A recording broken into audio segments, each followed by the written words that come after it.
দেখো আজকে আমি রান্না করে নেব চিকেন। এটা একটা সিম্পল রেসিপি।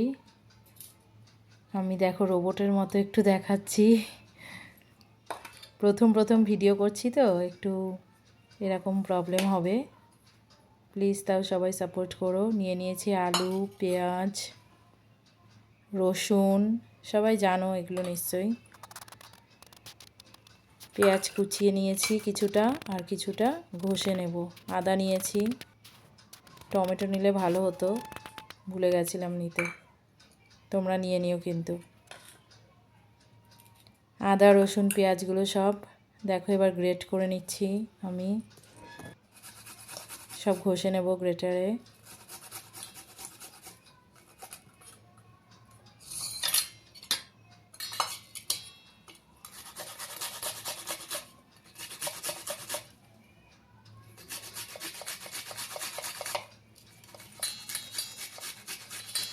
সব ঘষছি।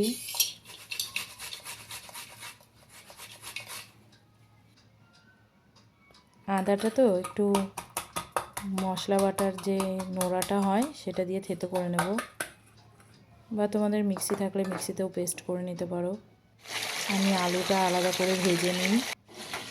এবার কড়াইতে তেল দিয়ে আমি এই মাংসটা আগেই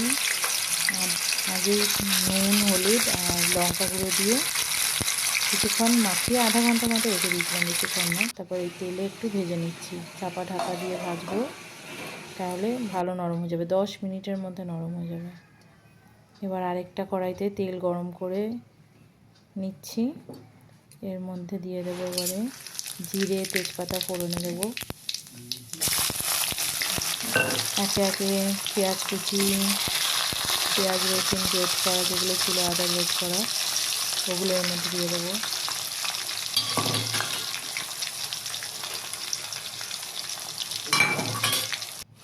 সব কাঁচা মশলা দিয়ে নুন হলুদ এগুলো দিয়ে নেড়ে চেড়ে নেব।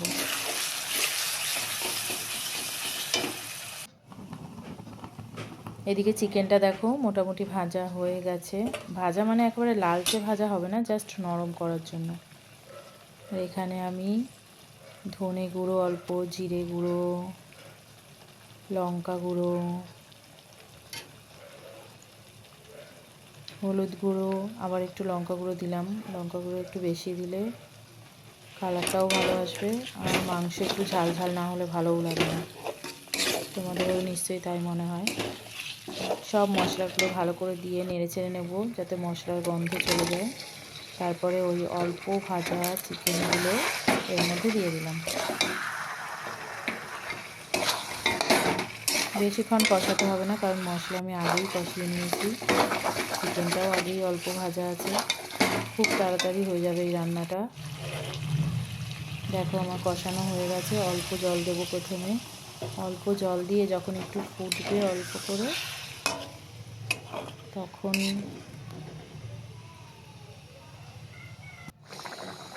এই যে ফুটে গেছে, এবার আলুগুলো দিয়ে দিচ্ছি।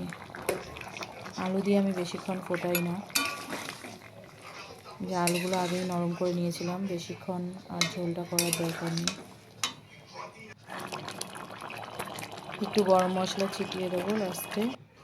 দেখো হয়ে গেছে আমাদের চিকেন রান্না হয়ে গেছে। একদম ইজি সহজ একটা রেসিপি। যদি ভালো লাগে অঞ্জুর ছোট্ট দুনিয়া চ্যানেলটিকে লাইক কমেন্ট সাবস্ক্রাইব করে প্লিজ পাশে থেকো।